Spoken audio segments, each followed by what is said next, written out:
আসসালামু আলাইকুম বন্ধুরা, কেমন আছো? আশা করি ভালো আছো। ডেলি ব্লগে স্বাগতম।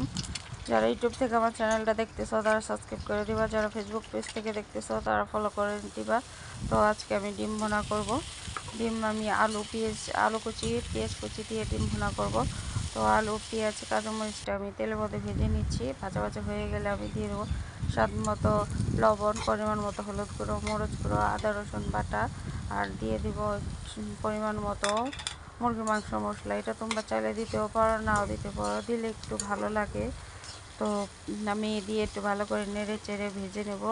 তারপরে দিয়ে দেবো পরিমাণ মতো পানি দিয়ে আমি ভালো করে মশলাটা আর আলুটা কষিয়ে নেব। তো কষানো হয়ে গেলে আমি সিদ্ধ করে রেখেছিলাম ডিমগুলা তেলের মধ্যে ভেজে ওগুলা দিয়ে দেবো। তো দিয়ে আমি ভালো করে নেড়ে চেড়ে পানিটা শুকিয়ে ফেলবো, তেল বের করে ফেলবো। তো আল্লাহ হাফেজ বন্ধুরা, আবার দেখা হবে অন্য কোনো ভিডিওতে, অন্য কোনো জায়গায়। সবাই ভালো থাকবে।